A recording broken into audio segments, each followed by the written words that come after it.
तो कार्तिक मास में हम तपस्या करके उससे तो कार्तिक मास में की गई तपस्या का विशेष महत्व बताया गया है और इसका गुणगान सभी शास्त्रों में किया गया है।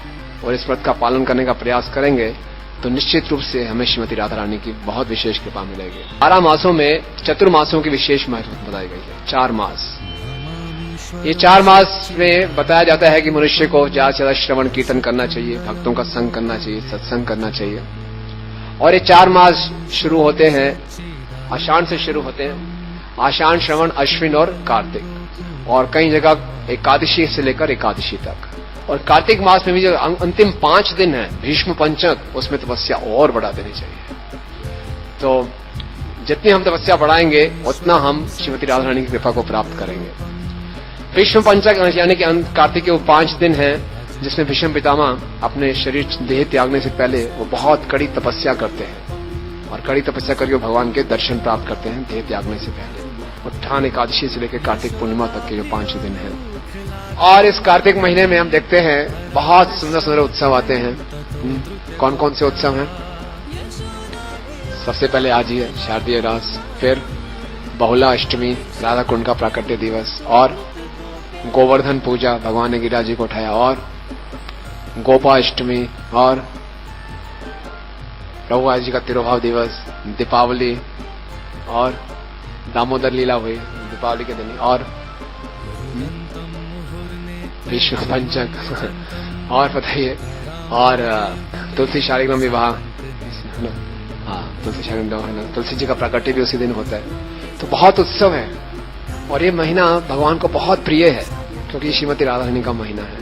तो इस उत्सव का हमें पूरा लाभ उठाना चाहिए। और इस मास को दामोदर मास भी कहा गया है क्योंकि यहाँ पे बहुत महत्वपूर्ण लीला हुई थी। यशोदा माता जी ने भगवान श्री कृष्ण को रस्सी से बांधा था। दाम उदर, दाम का अर्थ है रस्सी और उदर का अर्थ है पेट, यानी कि यशोदा माता ने अपने पुत्र कृष्ण के पेट को रस्सी से बांध दिया। तो वास्तव में यशोदा माता ने कन्हैया को रस्सी से नहीं बांधा, किससे बांधा था? प्रेम से बांधा था। तो अगर हम इस कार्तिक मास का, दामोदर मास का पालन करेंगे तो हम भी इस प्रेम को प्राप्त कर सकते हैं। भगवान सुप्रीमली इंडिपेंडेंट हैं, परम स्वतंत्र हैं, लेकिन श्री कृष्ण को यह आनंद आता है कि अपने सेवकों के वश में हो जाए। और हम जो उनके सेवक हैं, हम सोचते हैं हमें आनंद आएगा हम कृष्ण से भी स्वतंत्र हो जाए। तो यशोदा मैया ने कृष्ण को बांधा अपने प्रेम से, रस्सी से नहीं। कोई भौतिक रस्सी भगवान को नहीं बांध सकती। बड़े बड़े योगी लाखों लाखों साल तपस्या करके भी भगवान तक नहीं पहुंच सकते। तो केवल शुद्ध भक्ति के माध्यम से हम भगवान को, शुद्ध प्रेम से भगवान को अपने वश में कर सकते हैं। अगर हम इस दामोदर व्रत का पालन करेंगे तो हम यही भगवान का शुद्ध प्रेम प्राप्त कर सकते हैं, ऐसा शास्त्रों में उदित है।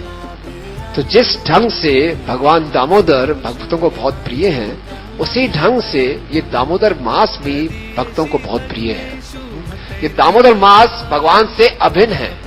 तो दामोदर मास भी भक्तों पर बहुत कृपा करता है जो भक्त लोग इस दामोदर मास में व्रत का पालन करते हैं। तो इसलिए हमें जरूर इसका पालन करना चाहिए। रूप गोस्वामी जी ने जो भक्ति के 64 अंगों का वर्णन किया है, उसमें ये एक अंग है कि कार्तिक मास में प्रत्येक भक्त को विशेष व्रत का पालन करना चाहिए। ये 64 अंगों में से 58 नंबर का अंग है। ये साधना भक्ति का अंग है।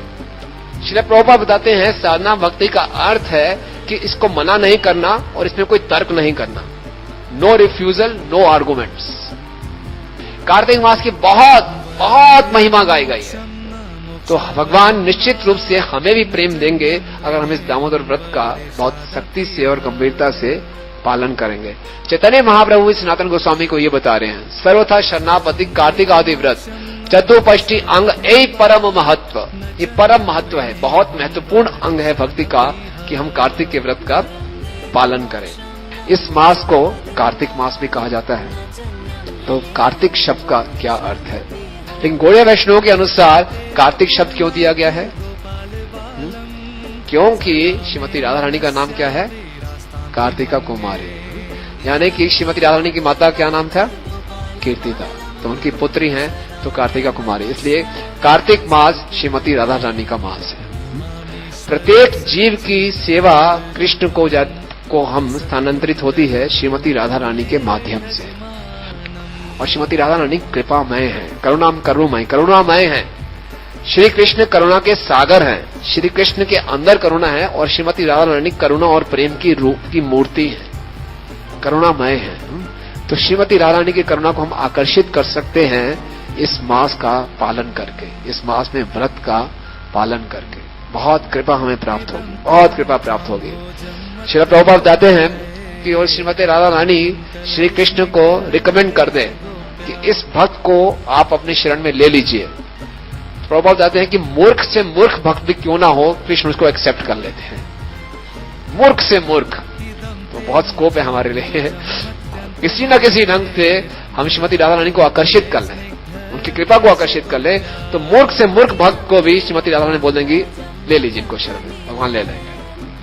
तो इतना सुंदर अवसर है हमारे सामने, हम श्रीमती राधा रानी को प्रसन्न कर सके। तो श्रीमती राधा रानी है ऊर्जेश्वरी, यानी कि इस ऊर्जा व्रत की ईश्वरी। गुरु गोस्वामी जी बताते हैं कि हर एक गंभीर भक्त को ऊर्जा आदर करना चाहिए।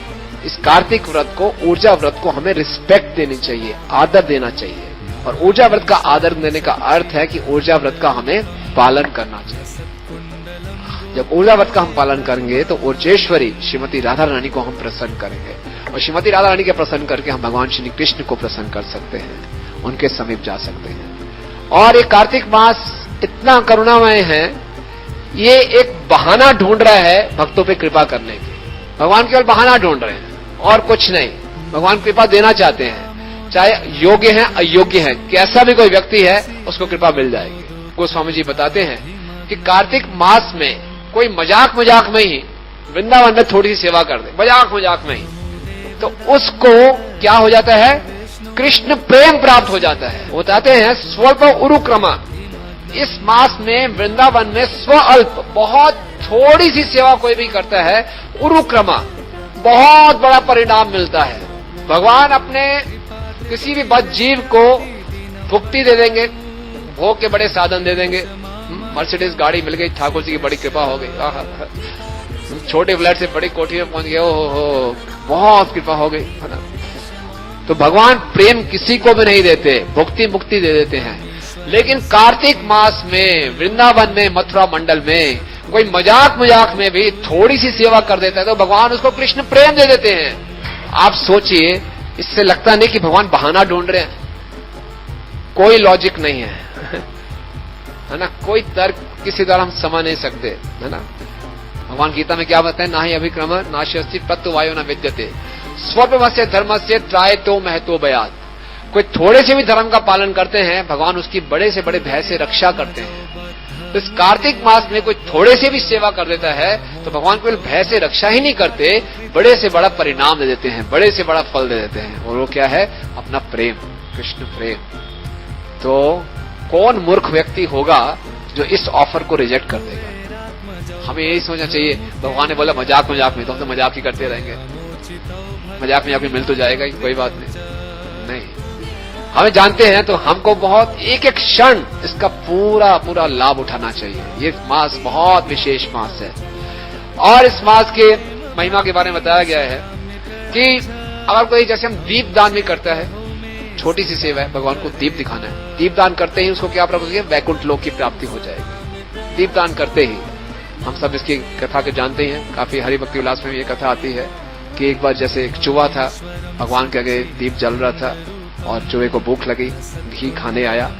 जो चूहे होते हैं उनको तेल वाले पदार्थ बड़े पसंद होते हैं, तो घी वाली जोत थी तो चूहा उसको खाने आया। वो खाने से क्या हुआ, चूहे को जैसे उसने घी जल रहा था, उस जोत पे उसने मुंह रखा तो चूहे को आग लग गई। तो बेचारे को दर्द हो रहा था, तो आग लगी तो उछल रहा था और उछलते उसने प्राण त्याग दिया। अब भगवान तो बहाना ढूंढ रहे, तो बताया जाता है उसको अगली योनि में एक मनुष्य की योनि मिलती है और उसने भक्ति की और भगवान के धाम चला गया। कि उसको मनुष्य योनि प्राप्त हुई, बाद में उसकी मृत्यु हुई। जब मृत्यु हुई तो उसने कुछ पाप किए हुए थे, तो यमदूत उसको लेने आ गए। जब यमदूत लेने आए तभी वहां पर विष्णुदूत आ गए और विष्णुदूत बोला ये नहीं जा सकता। बोले क्यों, क्योंकि इन्होंने भगवान को दीपदान दिखाया था। तो यमदूत फिर से कंफ्यूज होकर यमराज जी के पास ये क्या हो रहा है, तो यहाँ यमराज विष्णु बिल्कुल ठीक कह रहे हैं, जिसने कार्तिक मास में मेरे ईश्वर भगवान को दीप दिखाया है उसके ऊपर आप हाथ नहीं लगा सकते। तो निश्चित रूप से कोई दीपदान करता है वो वैकुंठ चला जाता है। और दीपदान में कई तरह के बताए गए हैं। एक तो जैसे देसी घी में हम दीपदान करते हैं, आजकल देसी घी नहीं मिलता तो कोई बात नहीं, तेल से हम कर देते हैं। फिर बताया गया दीप माला, कई लोग भक्तों की दीप माला बनाकर भगवान को अर्पण करते हैं। कई शिखर दीप अपने बिल्डिंग में, मकान के ऊपर या मंदिर के ऊपर शिखर के ऊपर दीप रखते हैं। कई आकाश दीप, पतंग में दीप रखकर टांग कर ऊपर छोड़ सकते हैं राधा कृष्ण के गुणगान के लिए। कुछ करें, और दीप करने से, प्रतिदिन दीप दिखाने से भगवान बहुत प्रसन्न होते हैं। और विशेषकर जब भगवान के मुख के ऊपर हम मुख को दीप दिखाते हैं, भगवान बहुत प्रसन्न होते हैं। वैदिक काल में क्या होता था कि मंदिर में बिल्कुल अंधेरा होता था और भगवान के दर्शन भक्त लोग दीप से करते थे। दीप दिखा के चरणों से फिर ऊपर जाके हम आते थे। इसलिए हम मंदिरों में सायंकाल में बिल्कुल अंधेरा कर देते हैं, बहुत कम रोशनी होती है। और हम कोशिश करेंगे दीप से भगवान के प्रति उनका दर्शन करें और फिर मुखारविंद में भगवान को दीप दिखाएं, तो इससे भगवान प्रसन्न हो जाते हैं थोड़ा सा। और अपराधों से बचते हुए प्रेम पूर्वक भगवान के नाम का जप कीर्तन करते हैं तो निश्चित रूप से हम कर जाएंगे। ये भक्ति के जितने भी 64 अंग हैं, ये वास्तव में हमारी हरिनाम के प्रति रुचि बढ़ाते हैं। और वास्तव में हरिनाम, भक्ति विनोद ठाकुर जी कहते हैं, मुक्त जीव लेते हैं। हम लोग तो अपराधपूर्ण नाम लेते हैं, हम अपराधों से मुक्त हो सकें और हरिनाम के प्रति हमारा आकर्षण बढ़े, इसलिए भक्ति में 64 अंग बताए गए। तो इसका भी बहुत ही ध्यान पूर्वक अच्छे ढंग से हमें पालन करना चाहिए। जैसे कि इन 64 अंगों में से एक अंग है स्तव पाठ। स्तव का अर्थ होता है कि भक्त लोग अपने हृदय से भगवान का गुणगान करते हैं, कुछ प्रार्थनाएं करते हैं। श्रीमद् भागवतम पूरे स्तव पाठ से है। अलग अलग प्रार्थना है, कुंती महारानी की प्रार्थना स्तव पाठ है, गजेंद्र की प्रार्थना स्तव है पाठ है। तो कार्तिक मास में हमें स्तव पाठ करना चाहिए। दामोदर अष्टकम ये स्तव पाठ है। स्तव पाठ करने से क्या होता है, हमें भगवान की कृपा भी प्राप्त होती है और जिन भक्तों ने इसको गाया है उनकी भी कृपा हमें प्राप्त होती है। आप भगवान के दर्शन करने आए, ब्रह्म संहिता का उच्चारण कर सकते हैं। ब्रह्म संहिता भी स्तव पाठ है। और विशेषकर कार्तिक मास में गजेंद्र मोक्ष की प्रार्थना का विशेष महत्व बताया गया है। 64 अंगों में से एक अंग है तुलसी महारानी की सेवा करना, है ना। तुलसी महारानी की छोटे से छोटे स्तर से भी सेवा कर सकते हैं। प्रतिदिन जल अर्पण करना, आरती करना, परिक्रमा करना। बताइए, केवल परिक्रमा करने मात्र से, दर्शन करने मात्र से, छूने मात्र से, दर्शन करने मात्र से ही हमें लाभ हो जाएगा। और कार्तिक मास में करेंगे तो विशेष लाभ हो जाएगा। श्रील प्रभुपाद जी बताते हैं, एक भक्त अगर तुलसी पे चंदन लगा के भगवान के चरणों में लगाता है, ये उसके लिए टॉप मोस्ट ब्लिस है। इवन वैकुंठ लोकों में लक्ष्मी जी भी भगवान की आराधना तुलसी दल और तुलसी मंजरियों से करती है। वैकुंठ में तरह तरह के सुगंधित पुष्प हैं और तुलसी महारानी को बोला गया पुष्प सारा। सारे के सारे पुष्प में सबसे महत्वपूर्ण पुष्प। वैकुंठ लोकों में प्रभुपाद भागवतम 3 स्कंद में लिख रहे हैं, एक हर चीज चिन्मय है, तो सबसे प्रिय भगवान को तुलसी है और सबसे महत्वपूर्ण पुष्प सारा तुलसी है। तो तुलसी की थोड़ी सी भी सेवा करें। हम लोग भगवान के लिए कार्तिक मास में व्रत ले सकते हैं, भगवान को मंजरियां तोड़कर लाएं, भगवान को अर्पण करें। भगवान बहाना ढूंढ रहे हैं, थोड़ा सा प्रयास कर लें, बस थोड़ा सा। और कई लोग बता सकते हैं कि हमारे घर में तो विग्रह नहीं है, तो हम तुलसी जी को, हम ब्राह्मण दीक्षित भी नहीं है, आल्टर में भी नहीं जा सकते, कैसे तुलसी को चंदन लगा के हम लगाएंगे। कोई बात नहीं, घर में हमारा मंदिर होगा, लेमिनेशन होगा, लेमिनेशन के ऊपर भी लगा सकते हैं, उसी के बराबर है। बताइए, तुलसी लीजिए, चंदन लगाइए और लेमिनेशन पे लगा दीजिए, कितना आनंद है। तो ये भी हम कर सकते हैं। तो भगवान तो इसे कहते हैं बहाना ढूंढ रहे हैं कृपा देने के लिए। केवल 30 दिन है, लिमिटेड ऑफर है, no unlimited offer for limited days. इसका हम पूरा लाभ उठाएं और हम बहुत से व्रत ले सकते हैं।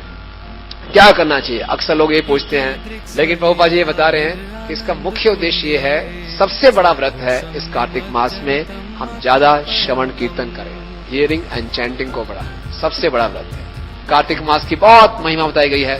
केवल सुबह उठने मात्र से ही सुकृति मिल जाती है। सुबह उठकर स्नान करने मात्र से, कुछ मत करिए, और सुबह उठकर स्नान करके मंगल आरती में आ गए तो बहुत महत्व है। भगवान के दर्शन कर लिए। कम से कम कार्तिक मास में प्रतिदिन हमें भगवान के दर्शन करने अवश्य आना चाहिए। नहीं आ सकते, बहुत मजबूरी है, तो घर में दीपदान करें, लेकिन कम से कम दिन में एक बारी अवश्य आए। और कुछ भक्त लोग जैसे जमीन पर सोने का प्रयास कर सकते हैं। ज्यादा बड़ी ऑस्टेरिटी नहीं है, गद्दा बिछा के जमीन पर ही हम सोए और ब्रह्मचर्य व्रत का पालन करें। जो एक बार हम व्रत ले लें तो बताया गया है कि हमें उस व्रत का पूरा पालन करना चाहिए। तो इसलिए व्रत लेना जरूर है, प्रत्येक भक्त को व्रत जरूर लेना है, लेकिन अपनी क्षमता के अनुसार, जिसका हम पूरा महीने पूरा पालन कर सके। होता क्या है, व्रत ले लेते हैं, जब पालन नहीं कर पाते तो कॉन्फिडेंस कम हो जाता है। अगली बार जब फिर व्रत लेने की बारी होती है तो छोड़ो, सब बातें ही हैं, अब नहीं होता, नहीं कर पाएंगे। तो क्या होता है, एक बहुत बड़ी कृपा का अवसर हम खो बैठते हैं। ये वास्तव में बताया गया, हरि भक्ति विलास में बताया गया। इसका मतलब हम भक्ति में बिल्कुल भी गंभीर नहीं है। तो ये हमारी भक्ति के लिए बहुत हानिकारक है अगर हम कार्तिक मास में कोई व्रत नहीं लेते, और व्रत लेकर हम पूरा पालन ना करें, ये भी ठीक नहीं है। इसलिए हम एक ऐसा व्रत चुने जिसका हम पूरे मास में पालन कर सकें। हम अपनी परिस्थितियों को देखें, कैसे ऑफिस जाना है, दुकान जाना है, घर में कितने काम हैं, बच्चों को कैसे संभालना है, क्या क्या सेवाएं हैं, कितना बाहर जाना है, कितना अंदर रहना है, कैसी परिस्थितियां हैं, उसके अनुसार हम व्रत चुने, है ना। तो कुछ आसान व्रत जो कि सब कोई पालन कर सकते हैं, अपनी माला बढ़ाएं। और विशेषकर कार्तिक मास में बताया गया है कि अगर कोई उत्साहपूर्वक खुशी खुशी भगवत गीता पढ़ता है तो वो इस जन्म मृत्यु के संसार में दोबारा वापस नहीं आता। उत्साहपूर्वक, ये नहीं पढ़ना है यार, व्रत ले लिया था, क्या करें, हंस गए, हूं करके किसी ने से सोते सोते पढ़ लिया, सोते सोते नहीं लिखा, हंसते हंसते आनंद पूर्वक कोई भगवत गीता पढ़ेगा, वो जन्म मृत्यु के सागर में नहीं आएगा। तो भगवत गीता भी है, श्रीमद् भागवतम भी है, तो हमें रीडिंग का ले सकते हैं। हम लोग शास्त्रों के अध्ययन में थोड़े कमजोर हैं, ध्यान पूर्वक अध्ययन नहीं करते। और अगर हम श्रीमती राधा रानी से कृपा मांगे कि इस पूरे 30 दिन में प्रतिदिन कुछ समय के लिए निर्धारित कर लें, 30 मिनट, 40 मिनट, 1 घंटा, जो हम कर सकते हैं, प्रार्थना करके मैं प्रतिदिन पढ़ सकूं और समझ सकूं भगवत गीता, श्रीमद् भागवतम, तो निश्चित रूप से हमें कृपा मिलेगी और उसका हम पालन करेंगे। कार्तिक मास राधा रानी का महीना है। इस मास में हमें अपराधों से बचना है। अपराध करने का अर्थ है हम राधा रानी से दूर हो जाते हैं, राधा रानी की कृपा से वंचित हो जाते हैं। और कार्तिक मास राधा रानी का मास है, तो हम ऐसे लोगों का संग ना करें। कुछ ऐसे भक्त भी होते हैं जिनकी थोड़ी आदत हो जाती है, कुछ अपने जीवा पे कंट्रोल नहीं, कुछ निंदा या कुछ ऐसे हम भक्तों से बचें। और बिल्कुल पजल्पा ना करें। कार्तिक मास पजल्पा के लिए नहीं है। और कार्तिक मास में इंद्र तृप्ति ना करें, बचें इंद्र तृप्ति से। कुल मिला के सरल जीवन जिए। कोई ऐसा व्रत ना ले लें जिससे कि लाइफ और कॉम्प्लिकेट हो जाए। अगर भगवान की भक्ति कर रहे हैं तो तपस्या क्या करेगी, और भक्ति कर नहीं रहे तो फिर तपस्या का लाभ ही क्या है। तो कुछ ऐसी तपस्या ना ले रहे कि हम उसी तपस्या करने में फंस जाएं, नियम आग्रह हो जाए। और उसका जो मुख्य उद्देश्य है, इस व्रत लेने का उद्देश्य ये है कि अपने आहार और निद्रा की आवश्यकता को कम करके, समय बचा के, अपने प्रयासों को बचा के, अपनी एनर्जी सेव करके हम ऊर्जेश्वरी, उस जो अंतरंगा शक्ति श्रीमती राधा रानी को प्रसन्न कर सकें। भक्तों की सेवा करें। कैसे हम भक्तों की सेवा कर सकते हैं, अवसर ढूंढें। कार्तिक मास में हम दान दें। बताया गया है कि कार्तिक मास में जो कोई दान देता है वो बड़े से बड़ा दान भी कार्तिक मास के व्रत के का पालन करने के 1/1,000,000 क्या है, लाखवां हिस्सा भी नहीं है। अगर कार्तिक मास का पालन करता है, बड़े से बड़ा दान भी उसके आगे छोटा सा है। और विशेषकर फिर कार्तिक मास में दान देना और महत्वपूर्ण बताया गया है। कार्तिक मास में हम दान दे सकते हैं। और बताया गया है कि कार्तिक मास में अगर कोई ये व्रत लेता है कि केवल दिन में एक बार ही खाएगा तो बहुत प्रसिद्ध हो जाता है, यशस्वी बन जाता है, बहुत शक्तिशाली हो जाता है। दिखने में कमजोर दिखेगा लेकिन बड़ा शक्तिशाली हो जाएगा और बहुत हीरो बन जाएगा। सब जान जाएंगे केवल एक बार ही खाते हैं। तो ये भी और ब्रह्मचर्य का हम पालन करें।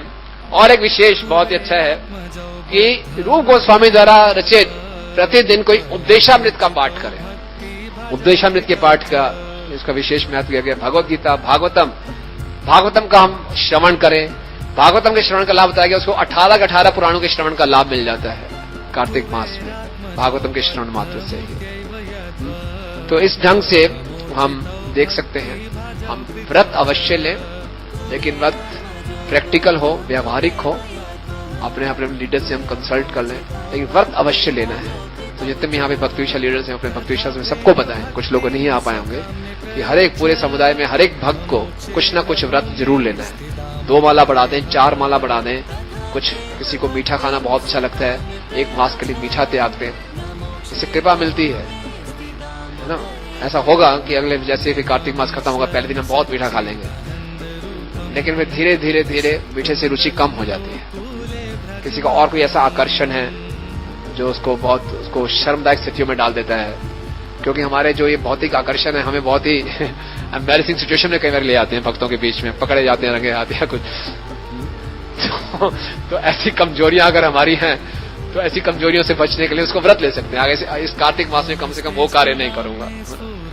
तो ऐसे स्थूल इंद्र तृप्ति के कार्य से हम बचने का प्रयास करें, तो उसके लिए हम प्रार्थना करें, प्रभुपाद जी से प्रार्थना करें, लेकिन हम ऐसे व्रत लें जिसका हम पालन कर सकें। और सबसे अच्छा क्या है कि कुछ भक्तों का समूह मिलकर ग्रुप में डिसिप्लिन हो जाता है। सब ग्रुप भक्त लोग मिलकर इकट्ठा कर सकते हैं कि चलो हम मिलके लेते हैं कि प्रतिदिन 1 घंटा पढ़ेंगे, तो ये टाइम हम निर्धारित करेंगे, इकट्ठा पढ़ लेंगे, एक दूसरे को ले आएंगे। किसी का कुछ व्रत है, किसी का कुछ व्रत है, किसी का कुछ व्रत है, तो हर कोई अपने अपने व्रत के जुगाड़ में लगा रहेगा। तो एक दूसरे की सेवा तो भूल गया, मैं ये करना भाई, मैंने ये व्रत लिया था, कोई अपना कर रहा है, कोई अपना कर रहा है ना।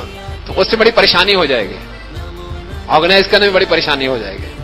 तो अगर सबका एक व्रत होगा, समूह बना लेंगे, एक ही व्रत ऐसे करना है, तो आसानी हो जाएगी और एक दूसरे को देखकर उत्साह भी मिल जाएगा, है ना। तो कुछ भक्त लोग समूह बना सकते हैं कि प्रतिदिन मंगल आरती आने हैं, कुछ ये बना सकते हैं हम प्रतिदिन उपदेशामृत इकट्ठे पढ़ लेंगे, भगवद गीता इकट्ठा पढ़ लेंगे, है ना। इससे हमारी रीडिंग भी बढ़ जाएगी और डिसिप्लिन भी हो जाएगा। और कुछ बोल सकते हैं कि हम मिलकर आके मंदिर में ये सेवा करेंगे, भक्तों की ऐसी हम सेवा करेंगे, ये दान देंगे, तो मिलके हो जाता है तो अच्छा होता है। तो धाम यात्रा का बहुत महत्व बताया गया है। वृंदावन में जाके हम कुछ सेवा करें। अब प्रभुपाद जी का तिरुभाव दिवस आएगा, तो वहां पे हम जाके भक्तों को, पूरे विश्व भर से भक्त आएंगे, उनको हम प्रसाद सेवा करें, कैसी भी उनकी सेवा मिलती है हम करें। वृंदावन की छोटी सी सेवा बहुत बड़ा परिणाम मिलेगा। तो सब कुछ, बहुत से ऑप्शन है हमारे पास, लेकिन हम कई बार क्या सोचते हैं कि व्रत करनी है, ऐसी तपस्या करनी है जिससे हम हीरो बन जाएं। तो वो उस भाव से बचना है। हमारे असली हीरो कृष्ण ही हैं, इनको आनंद देना है। तो ऐसी हम तपस्या करें जिससे हमारा श्रवण कीर्तन बढ़े, और उससे हम श्रीमती राधा रानी की कृपा को आकर्षित कर सके। ठीक है ना। कार्तिक मास की, दामोदर व्रत की, तो आप सबको शुभकामनाएं, कि आप सबको बधाई भी। श्री श्री राधा राधिका रमन जी की दाई गौर प्रेमानंदे। Hare Krishna. If you like this video, please subscribe to our channel and do not forget to hit the bell icon. So keep on watching more videos to have super blissful life. Stay tuned. Hare Krishna. If you like this video, please subscribe to our channel and do not forget to hit the bell icon. So keep on watching more videos to have super blissful life. Stay tuned.